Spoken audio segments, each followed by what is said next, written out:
Oi, eu sou o Glenn, sejam todos bem-vindos a mais um vídeo. Nesse que eu vou falar de A Metamorfose, seguido de O Veredito.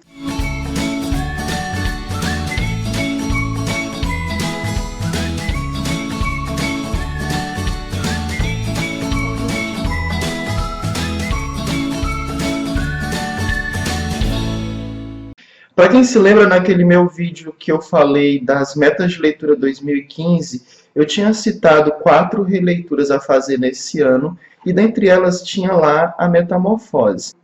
Eu estava meio que um pouco preocupado com essas releituras, porque até o momento já estamos em agosto, ainda não peguei nenhuma delas. Mas eu peguei nesse livro sobretudo por conta dos amigos Fidel e Cristiane, que leram recentemente. Fiquei mais empolgado ainda para reler. Esse livro está completando, nesse ano de 2015, 100 anos de publicação. Talvez é por isso que tem tanta gente fazendo resenha sobre esse livro aí pelos outros canais do YouTube. Eu tinha colocado esse livro como releitura porque eu li ele, eu acho que eu era criança, minha gente. Eu era dessas crianças estranhas, tipo ETs, que leem livros. E eu era dessas crianças que leem esses livros assim de literatura nada indicada para criança. E eu acho que por conta da linguagem, né, para a época eu talvez tenha absorvido tão pouca coisa que por isso eu não lembro de nada. Aliás, não lembrava de nada e estou aqui bastante apreensivo sobre o que eu vou dizer sobre esse livro, porque eu acho que a minha interpretação talvez seja bem diferente das outras interpretações dos outros canais e até das resenhas escritas que existem por aí pela internet. O primeiro ponto que eu devo colocar a respeito dessa obra é que o Kafka, esse escritor tcheco, de vida social bem diferente, ele era praticamente uma pessoa de poucos amigos, uma pessoa estranha que se relacionava não tão bem com a própria família e de hábitos estranhos também. Gente, o Kafka se achava feio. Você observa aí pela foto que talvez, não sei, ele se achava feio, tinha problemas de autoestima. E ele tentava compensar essa autoestima com relações sexuais. Digamos que ele se relacionava muito e ele era meio que um vampiro de Curitiba, porque ele não era muito seletivo em relação às pessoas, em relação às mulheres com quem ele se relacionava, né? Ele chegou a noivar mais de uma vez, se eu não me engano, 4. E ele sempre enrolava esses noivados. Acho que ele não queria efetivamente casar. Ele não tinha um bom exemplo familiar em casa, né? E esse livro, A Metamorfose, a minha amiga Eliane disse que é um livro muito louco. Ele é, antes de tudo, um livro completamente autobiográfico. Até a descrição do cenário, do ambiente, é a própria casa do Franz Kafka. A constituição familiar é a família do Franz Kafka. Kafka, minha gente, é o próprio Gregor da história. O Kafka estudou direito, né? Os trabalhos que ele realizava eram praticamente trabalhos da área burocrática. Pelo que eu entendi, a temática central do livro trata basicamente das condições de trabalho, como lidar psicologicamente com o trabalho, que o trabalho representa para a família, o peso dessa condição humana de precisar trabalhar, e isso dentro do ambiente familiar, numa situação ruim. A Metamorfose é a obra mais famosa do autor e vai contar a história de um moço chamado Gregor Samsa. Samsa. Eis aqui a minha interpretação que difere das outras pessoas. É claro que ele é bem enfático quanto à situação de o Gregor acordar metamorfoseado em um inseto. Só que o que eu percebi é que o autor não quis narrar uma história fantástica. Ele acorda como um inseto asqueroso, gigante, né? Por mais que ele cite, ele use palavras como as perninhas, não conseguir se levantar, ou não conseguir mais apreciar a comida dos humanos, ou por ele ter uma grande casca nas costas, por mais que ele use todos esses elementos para descrever como é que o Kafka está metamorfoseado no inseto, ele não deixa de transparecer que é, sobretudo, não como Gregor, naquilo que o Gregor se transformou, mas em como Gregor se sente.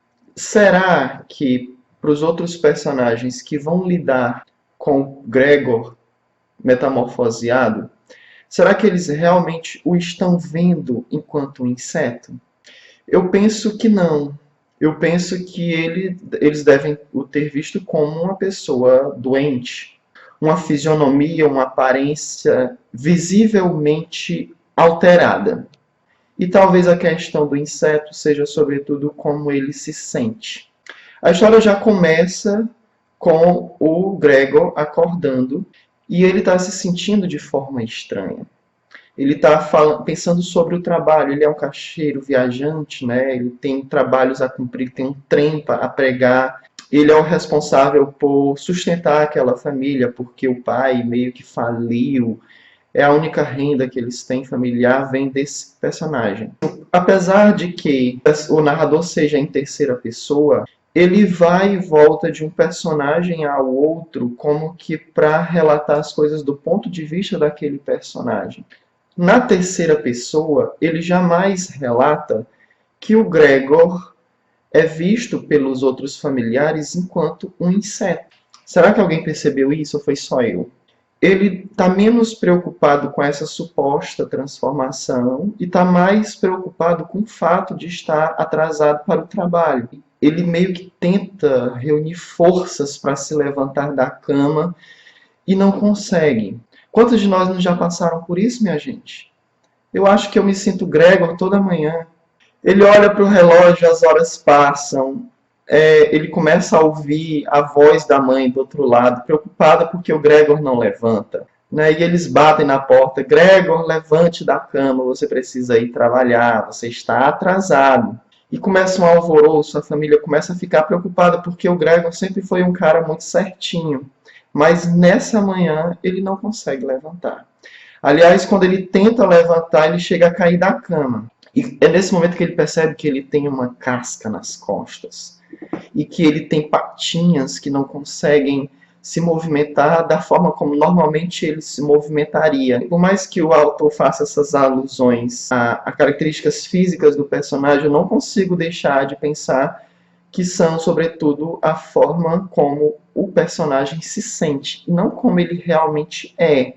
E aí passa 1 hora, 2 horas, e ninguém consegue abrir essa porta, eis que chega o próprio chefe do Gregor na casa, para tomar satisfação por que o Gregor não foi tomar o trem. A tensão aumenta em relação ao momento em que essa porta vai ser aberta. É o momento da grande verdade que você vai procurar saber, poxa, ele está aí virado no inseto, supostamente.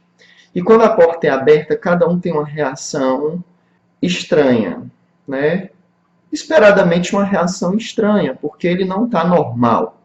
Mas em nenhum momento o livro diz que eles o veem como um inseto. O chefe dele se assusta e sai correndo de casa, né?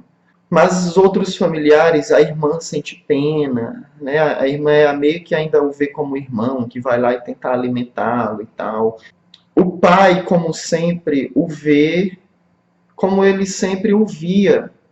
Nesse segundo romance, O Veredito, e que ele vai falar sobretudo da relação com o pai, e que para as pessoas que biografaram o Kafka, relatam que é a prova de que ele nunca teve uma boa relação com o pai. O pai não o vê como uma coisa boa após estar metamorfoseado, mas não quer dizer que o pai o via como alguém bom antes disso. Entenderam? O Kafka tinha 3 irmãs, mas aqui na história nós temos o pai, a mãe e uma irmã mais nova. Muito parecido.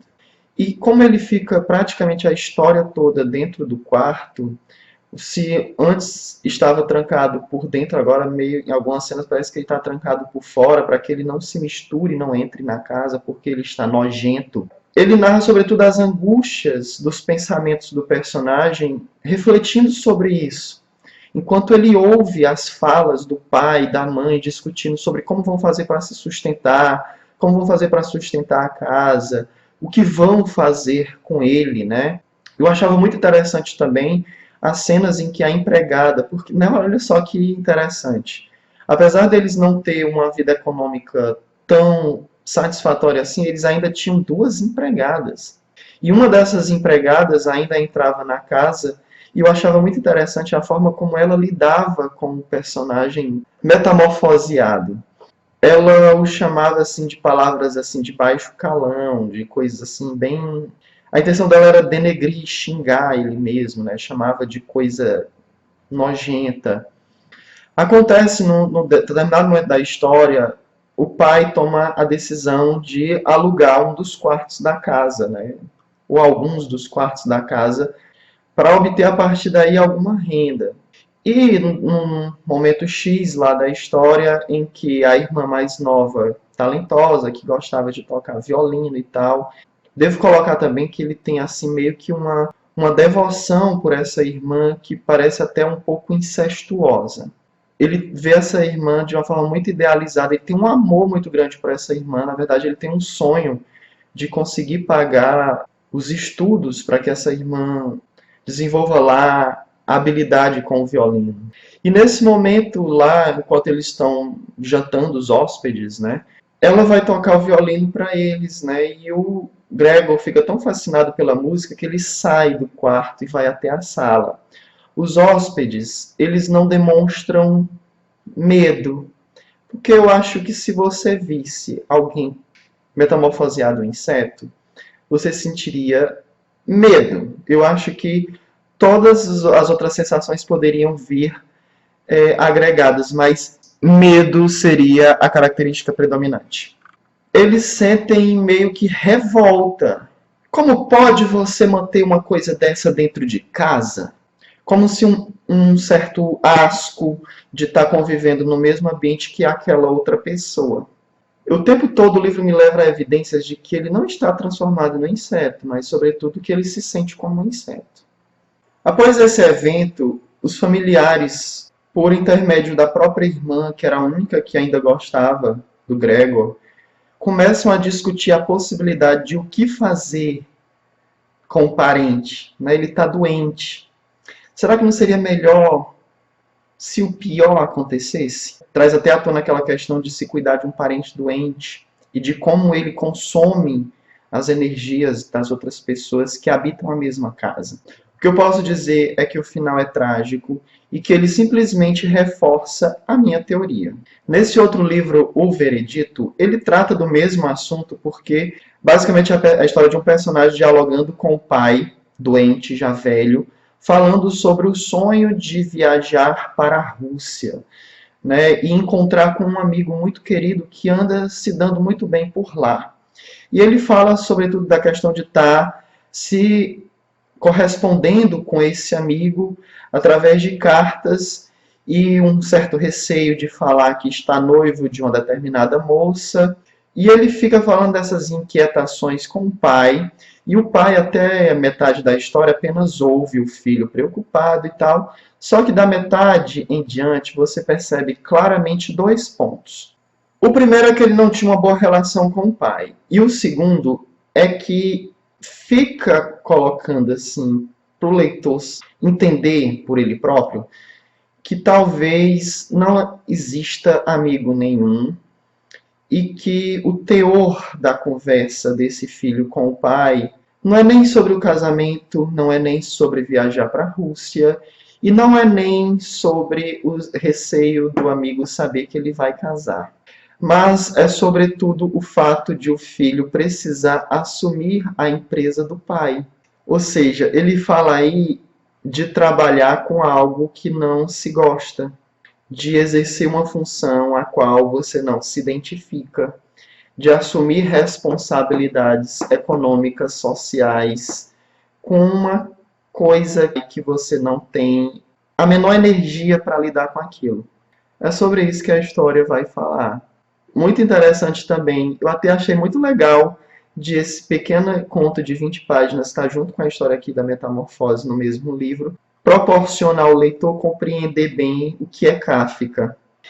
Enfim, é um livro que eu gostei muito e estou assim, me sentindo muito agradecido por ter relido e ter compreendido finalmente do que se trata essa história e recomendo sempre. Aqui embaixo vai estar o link dos 2 últimos vídeos de resenha que eu postei aqui no canal, que seria As Intermitências da Morte do José Saramago e Dizem que os Cães Veem Coisas do Moreira Campos. Se você gostou do vídeo, por favor, dê um like. Se você não se inscreveu ainda, se inscreva no canal. Comentários são sempre bem-vindos. Até o próximo vídeo.